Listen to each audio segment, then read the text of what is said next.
Do you need an awesome V-brake pad that stops well and looks great on your bike? What up, everyone? Today we're going to do an explain and review on the Kool Stop BMX brake pads.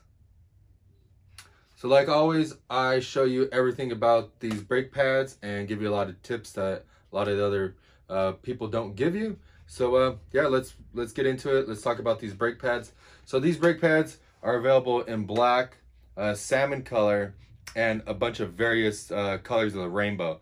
The colored ones are similar to the black brake pads, and they just kind of match your bike. So if you want to add pink or blue or green or anything like that, you can do so.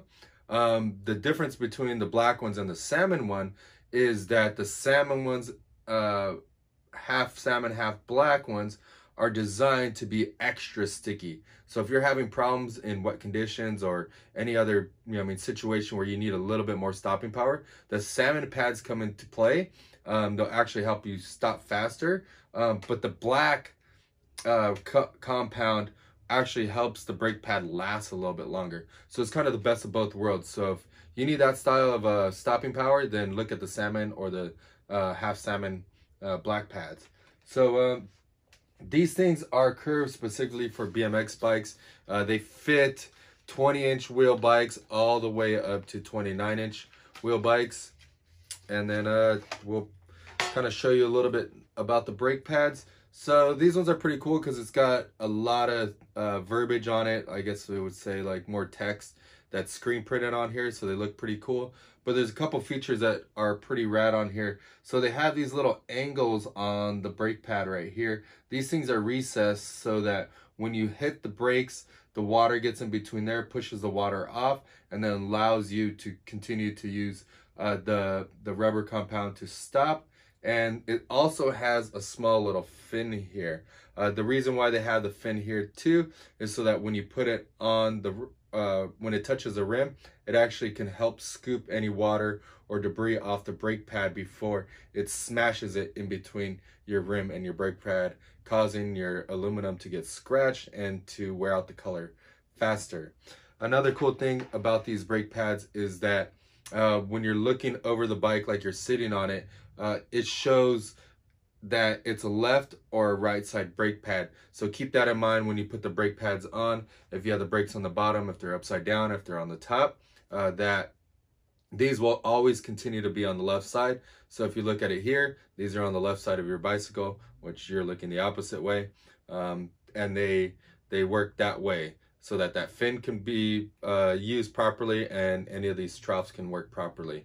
A couple little tips that we like to use is we get a little bit of sandpaper here, and if you put the sandpaper on a flat surface and you sand it down, you can sand down some of the I would say smooth texture and help your brakes work a little bit faster, sooner. We like to kind of get most of it off this way, then turn the pad sideways and then go this way so the grain is against it, allowing it to stop a little bit better. Try not to sand down the total fin right here. Another thing that we like to do is try to use this as a reference. So usually your rim's here and your brake pad hits it here. There's a lot of trouble of the actual brake pad connecting and not squealing or anything like that. If you're having trouble with your brake pad hitting at a weird angle, we like to do is stick a business card or a couple of them, put it in between, hit the brakes, allow the brakes to make the brake pad come in contact, and then we like to tighten these up. We do notice that a lot of the times this little let me pull this off to help you out. So I noticed that these little half round pieces and these other cupped ones, so I'm going to show you here, these half ones and these cupped ones go together and they actually allow your brake pads to be angled. What we notice is that once you clamp it down, these tend to get stuck in a set position. So if you're having trouble with your brake pads angling the correct way, make sure that you break these things apart, spin them a little bit, just make sure that they're not going to hit in the same spot, and then try it again. That usually helps out for us. A lot of people want to know, how do these brake pads go? Sometimes you get excited and you take off all the little pieces and you end up with just a brake pad and a bunch of pieces. So you end up with something like this and you don't know which way they go. So I'll help you out on that. Let's see if I can kind of make it easy for you. So there's two different spacers. There's a large cupped one and there's a small cupped one. Based on how far you want your brake pad to slide in, actually let me do it this way, to go in, let's say you have the large ones on there and your brakes are sticking way far out, and when you pedal you hit them with your foot and it causes the bike to break, makes you crash.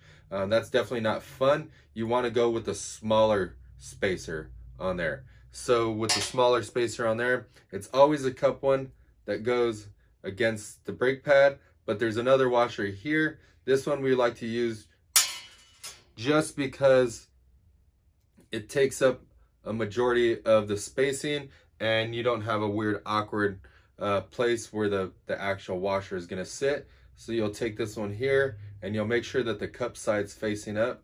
Notice that when you put this on here, they have some grooves inside of the actual I would say post right here, if you could see that, and that grips this thing pretty well, so it's not going to sit perfectly flat.